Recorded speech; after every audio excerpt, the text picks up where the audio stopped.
আসসালামু আলাইকুম ভিউয়ার্স, কেমন আছেন সবাই? আশা করি ভালো আছেন। আমি আল্লাহর রহমতে ভালো আছি। আজকে আমার আলোচনার বিষয় হচ্ছে বর্তমানে পর্তুগাল যাওয়াটা ওয়ার্ক পারমিট ভিসায় কি ঠিক হবে? আসলেই কি হচ্ছে? মানে এটার অনেকে অনেক পরামর্শ চান। অনেকে বলবেন আপনি কি গেছেন? আপনি কিভাবে বুঝলেন? এগুলো আমি জানি এরকম উত্তর আসবে। আমি আপনাদেরকে জাস্ট ব্যাড সাইড গুড সাইডগুলো দেখাবো। আপনাদের যদি মনে হয় যে না এটা যুক্তিযুক্ত বা আমার এটা যৌক্তিক, এটা অযৌক্তিক, তাহলে আপনারা সেটা নিয়ে মন্তব্য করবেন, কমেন্টস করবেন, জানাবেন, তাতে আমার কোনো সমস্যা নেই। তবে পর্তুগালের বিষয়ে যে ভুক্তভোগী আমি, সেটারই বহিঃপ্রকাশ আমি আপনাদেরকে প্রকাশ করতেছি। তা আমি আলোচনার আগে আপনাদের কাছে ছোট্ট একটা অনুরোধ থাকবে, যারা আমার চ্যানেলে নতুন তারা আমার চ্যানেলটিকে সাবস্ক্রাইব করবেন। আশা করি যারা সাবস্ক্রাইব করেছেন তাদেরকে ধন্যবাদ। দেখেন, পর্তুগালে প্রথমত মানুষ অতীতে যে কাজে পর্তুগাল যেত, যে ওখানে কাজ নাই, কিন্তু মানুষ কি করতো, ইউরোপের বিভিন্ন দেশে চলে যেত, গিয়ে ওখানে কাজ করতো। পর্তুগালে ব্যাড ট্যাক্সের জন্য কিছু দোকান টোকান থাকতো, যারা বাঙালি বা বিভিন্নভাবে ট্যাক্স সংগ্রহ করতো। এই ট্যাক্সগুলো মাসলে ওই ব্যক্তির নামে দেওয়া হইতো, জমা দিত। এরপরে বিভিন্ন যে কয়েকটা ট্যাক্স দেওয়া শেষ হয়, তারপরে কাগজের জন্য আবেদন করতো। এটা কিছুদিন আগে বন্ধ হয়েছে। বন্ধ হওয়ার পর অবৈধ অধিবাসী যারা আছে তারা সবাই চলে যেতে হয়েছে। তাদেরকে নাগরিকত্ব বা তাদের পাসপোর্ট বা টিআরসি বা পিআরসি এগুলো দিবে না। এগুলো বোঝার পর তারা D1 ক্যাটাগরি একটা ভিসা চালু করেছে, লং রেসিডেন্সিয়াল, যেটা 2 বছরের জন্য ওয়ার্ক পারমিট দিবে এই বলে। সিজনাল ভিসা টিসা সবকিছু বন্ধ করে। কিন্তু এরপরে কিছুদিন এই জিনিসটা ছিল যে 5 বছরের ভিতরে পাসপোর্টের আবেদন করা যাবে।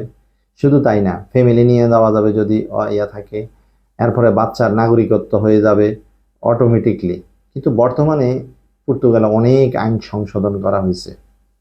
এই সংশোধনের কারণে দেখা গেছে যে এবং টাকাও বেশি। আগে 10 থেকে 12 লাখ টাকা নিত, এখন 20, 22, 25 লাখ পর্যন্ত যাচ্ছে। আমি অভিজ্ঞতার আলোকে যে কথাগুলো বলতেছি, আমার ভিডিও যারা দেখে তাদের মধ্যে আমি দুই একজনের কথাগুলো বলতেছি। আমার একটা ছোট ভাই আছে, সেই কুমিল্লারে, আমি এলাকার নামটা শুধু বলবো না, তবে সে জানে। সে গত কিছুদিন আগে পর্তুগাল এম্বাসি ফেস করে আসছে। দালালের সাথে কথা ছিল, সব মিলিয়ে 19 লাখ টাকা। দেখেন, যখন সে জানতো পর্তুগালে 5 বছরের টিআরসি দেয়, যখন সে জানতো পর্তুগালে মোটামুটি কাজ কাম ভালো আছে, তখন সে এই লেনদেন করে। কিন্তু যখনই তার ভিসাটা লাগছে, তখন দালাল বলতেছে 2 লাখ টাকা বেশি দিতে হবে। তার মানে সেটা 21 লাখ। এখন আসেন, তাও যদি ভিসার মধ্যে আপনার ভিসা স্ট্যাম্পিং, পর্তুগালে গিয়ে যে স্ট্যাম্পিং হবে ওই ডেটটা থাকে, তাহলে ওই লোকটা হয়রানিটা অনেক কমবে। কিন্তু ওখানেও লাখখানিক টাকা খরচ আছে। আর যদি মনে করেন ভিসার মধ্যে ভিসা স্ট্যাম্পিং এর ডেট না থাকে, কিউআর কোড না থাকে, তাহলে সে পর্তুগালে গিয়ে মিনিমাম 1 বছর পরে যাইও পাইতে পারে, 8 মাস পরে যাইও পাইতে পারে। কাগজ হবে, এটা ঠিক আছে।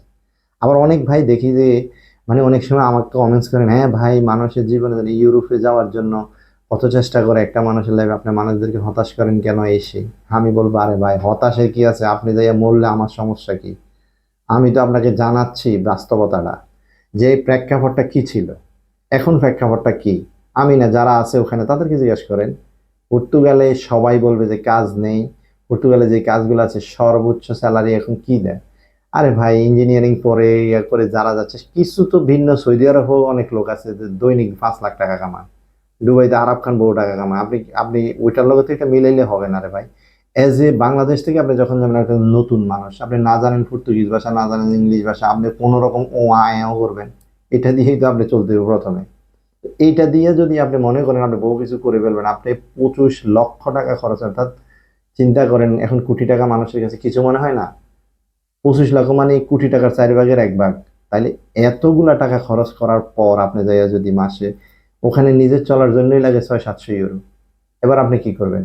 আমার দোকানে না হলো 20 জন আছে, যে ছোট ভাই বা যারা নেদারল্যান্ডে থাকতো, সুইডেনে থাকে, তারা পর্তুগালে যাই দেখছে কি অবস্থা, বা যারা পর্তুগালে কাগজপত্র করতে চাইছিল তার কি অবস্থা, বর্তমানে যারা আছে তাদের যে কি অবস্থা যাচ্ছে, কি করুণ দশা, বহু কিছু। একজন আমাকে ফোন করে বলতেছে, ভাই আমাকে তো মানে ও সিজনাল ভিসার মধ্যে ফালাই দিছে, ইয়ে থেকে, লিসবন থেকে অনেক দূরে, যেখানে আমি বিশেষ করি। ও বলতেছে যে ভাই বিশ্বাস করেন, আমি পারলে চলে আসতাম। আমি বললাম কি, না এগ্রিকালচার কাজ। আমি বললাম কি? ও বলতেছে যে মাটি দিয়ে আর আইল বাঁধা অথবা এইগুলা করতে হবে, আর আমাকে 6 মাস পর্যন্ত এটা করতে হবে, নাহলে আমি কাগজপত্র পাবো না। আগে পর্তুগালে আপনি গেলেই ইচ্ছা করলে আপনি শহরে থাকতে পারেন, যে কোনো এই মালিকের আন্ডারে থাকতে হবে এরকম কোনো কথা নাই, কিন্তু এখন এটাও করে দিচ্ছে যে নিবে ওই মালিকের কাছে 2 বছরের কাজ নিয়েই ওখানে থাকতে হবে, এবং ওই মালিকই ব্যাড ট্যাক্স দিয়ে কাগজপত্র করে দিবে। এটা অনেকটা সৌদির আকামার মতো হয়ে যাচ্ছে। তো আসলে মূলত আমি আপনাদেরকে নেগেটিভ কেন বললাম, আমি আমার এক দালাল, হ্যাঁ বলে সর্বোচ্চ দালাল, তার মাধ্যমে জমা দিয়েছি। সে প্রথমে বললো 3 মাস, পরে বললো 4 মাস, তারপর বললো 6 মাস, তারপরে 9 মাস, এখন 1 বছর হয়েছে। এখন আইসা সে মোটামুটি কাজ গুছাইছে। এখন দেখা গেছে যে পর্তুগালে হাই কমিশন ইন্ডিয়াতে ডেট উঠতেছে না। আরেক দালাল আইসা বলতেছে ভাই আপনারা আমি আগে বলছিলাম 1 লাখ টাকা দিয়ে ডেট উঠতো, এখন তো ডেট ভাই 3 লাখ টাকা দিয়েছি তাও ডেট ওঠে না। আসলে কি বিষয়টা জানেন, আপনি হয়তো সঠিকটা জানেন না, আমি সঠিকটা জানি না, ইন্ডিয়াতে কি হচ্ছে, পর্তুগালে কি হচ্ছে, এই বিষয়গুলো আমরা অনেকেই জানি না। তবে আমি আপনাদের কাছে একটা পরামর্শ দিব, যদি আপনি মনে করেন, আপনি এই কথাটা ক্লিয়ারলি শুনেন, কোটিপতির কাছে লাখ টাকা আসা আর লাখপতির কাছে লাখ টাকা আসা এক জিনিস না ভাই। ইউরোপ মানে আপনাকে বললে আপনি আমার বল, হ্যাঁ আপনি ইউরোপের বিরুদ্ধে কেন বলেন, কি ইউরোপ কি এমন কিছু হয়ে যাচ্ছে? বহু লোক আছে সৌদি, বাহরাইন, কুয়েতে আরো ভালো ইনকাম করতেছে। আমি বলছি হ্যাঁ, পর্তুগালে একটা সময় খুব ভালো কিছু গেছে, একটা সময় কি বিগত 1 বছর খুব ভালো কিছু গেছে, আপনি দাঁড়াইলে এম্বাসি ফেস করলেই হয়ে যেত। বর্তমানে দালাল চক্র কি করতেছে আমি আপনাদেরকে বলি, তাহলে শোনেন। আপনার থেকে তো ফাইল জমা নেওয়ার সময়, পাসপোর্ট দেওয়ার সময় 1 লাখ নিচ্ছে, অথবা নেয় নেই। অনেকে কয় যে ভাই আমার থেকে নেয় নেয়, তবে আমি জানি না 50,000 টাকা হইলো নেয়। নেওয়ার পর আগে তো আপনি শিওর আপনার ডেট উঠবে, ইন্ডিয়াতে এম্বাসি ফেস করবেন, তার মানে আপনার ভিসা স্ট্যাম্পিং হবেই। এটা মানে আমরা 100% ধরে রাখি, যদিও মহান আল্লাহ তালা ছাড়া কেউ জানে না 100% খবর। কিন্তু এরপর আমরা কি বললাম যে হ্যাঁ এটা হবে, কেন হবে, অ্যাভেলেবেল হচ্ছে। কিন্তু আমি রিসেন্টলি 1 মাসের ভিতরে আপনাকে বলবো, যারা পর্তুগাল এম্বাসিতে এম্বাসি ফেস করছে তাদের মেইল আসে নাই, অথবা ফেক ভিসা লাগাই দিয়ে দালাল তাকে হাতায় নিছে, এরকমই সংখ্যা 6 থেকে 7 জন আমার কাছে আছে, যারা ফোন করে বলছে ভাই আপনাদের একটু চ্যানেল আছে জিনিসটা প্রকাশ করেন। তা আমি আপনাদেরকে এতটুকু বলে দিই, এই কাহিনীগুলো এখন কি হবে, আপনারা কোন ধরাটা খাইবেন সেটা বোঝেন। ওরা বলবে যে ঠিক আছে আপনার থেকে 1 লাখ টাকা অ্যাডভান্স নিচ্ছে বা 50,000 নিচ্ছে, এটা কিন্তু কোন দালালের সাথে কেমন কমিটমেন্ট সেটা আমি জানি না, তবে আমাদের দালালরা তখন বলে কি, ইন্ডিয়া যাওয়ার সময় এম্বাসি ফিসের সময় আপনাকে 1.5 লাখ টাকা দিতে হবে। ওখানে যদি আমি 1.5 লক্ষ টাকা দিই, ইন্ডিয়া যদি আমি 1 সপ্তাহ থাকি, প্লেন ভাড়া হোটেল ভাড়া সব মিলে ওখানে আমার 60-70 হাজার টাকা খরচ আছে কিনা, তাহলে 2 লক্ষ টাকা। এবার 2 লক্ষ টাকা বাংলাদেশে আসার পর যদি আপনার ভিসার মেল না আসে বা না হয়, তাহলে দালাল আপনাকে যে ইন্ডিয়ান ভিসা করাইলো 60-70 1 লাখ টাকা দিয়ে, এই টাকাও দিবে না। অ্যাডভান্স যেটা নিছে সেটাও দিবে না। 2 লক্ষ টাকা যে খরচ করলেন এটাও দিবে না। তার মানে আপনি 4 লক্ষ টাকা দেনার তলে পড়বেন। আর যদি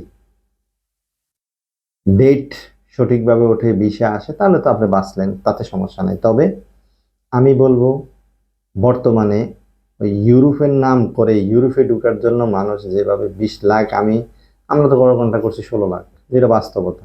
কিন্তু আপনারা যে সিদ্ধান্ত বা ইয়ে করতেছেন এখন, মানে দালাল চক্র যেইভাবে ধরেন 18, 20, 22, 25 হয়ে গেলে আরো চাপ দেয় যে এখন অ্যাভেলেবেল ভিসা নাই, আপনারটা হয়েছে, আপনার তকদির ভালো।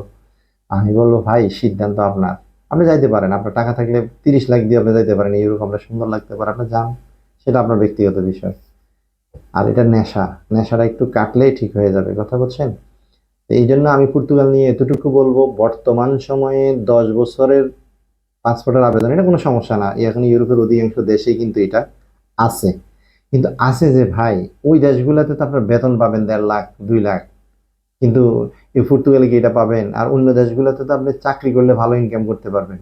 আর ব্যবসা কি পর্তুগালে সবাই ব্যবসা করতে পারবে ভাই? বাংলাদেশ থেকে যাইয়েই কি আপনি ব্যবসা দিয়ে দিতে পারবেন? দিলেই আপনি কি কথা বলতে পারবেন, ব্যবসা ভালো করে গুছাইতে পারবেন? এইগুলা দালাল চক্র বুঝায়, যাইয়ে একটা দোকান দিয়ে নেবেন, আপনি একটা গাড়ি কিনে নেবেন, আপনি এটা করবেন ওইটা করবেন, আরে ভাই গাড়ি ড্রাইভিং, অনেকে পর্তুগালের জন্য ফাইল জমা দিয়ে ড্রাইভিং লাইসেন্স করছে। আপনি এটাও জানিয়েন, কিন্তু আমি আমি বললাম যারা আমার চ্যানেলে আছেন, 3 বছর ইউরোপের যে কোনো দেশে বেশিরভাগ ক্ষেত্রেই 3 বছরের পুরানো লাইসেন্স হইলে তারপরে যাই আপনি ওখানে অ্যাপ্লাই করতে পারবেন। আপনি যাইলেই দিয়ে দিব, আপনি গাড়ি একটা কিনা চালাবেন, সবকিছু করে ফেলবেন না। ভালো অবস্থানে অনেকে আছে, আমার পরিচিত একজন আছে, সে তার মামার দোকানে চাকরি করতেছে। তো সে ভালো, সে 1-1.5 লাখ টাকা বেতন পাইতেছে, 1.5 লাখ না পাইলে 1,20,000 পাচ্ছে। কিন্তু সরকারি নিয়ম অনুসারে তো ওখানে স্যালারির একটা নির্ধারণ করে দিচ্ছে, সর্বনিম্ন কত সর্বোচ্চ কত, এগুলো আপনার বুঝতে হবে। এই জন্য আমি বলছি যে যদি আপনাদের ক্যাপাসিটি থাকে, অর্থনৈতিক পাওয়ার থাকে, তাহলে আপনি যাইতে পারেন না, আপনার ব্যাপার। তবে অনেক ভাই জানতে চাইছে ভাই বর্তমানে কি পর্তুগাল আমাদের জন্য অ্যাপ্রোপ্রিয়েট, আমি বলবো বর্তমানে পর্তুগাল অধিক, যারা আমরা খুবই মানে ধার দেনা করে ব্যাংক লোন হাওলাত সুদের উপরে টাকা নিয়ে পর্তুগাল যাব, তারা জীবনেও সাইন করতে পারবেন না এবং তারা এর অনেক ক্ষতিগ্রস্ত হবেন। 5 বছর পর্যন্ত যদি বাংলাদেশে টাকা টুকা দেওয়া না লাগে, আপনি স্টে করতে পারেন, তাহলে আপনি এটা করতে পারেন, কোনো সমস্যা নাই। আশা করি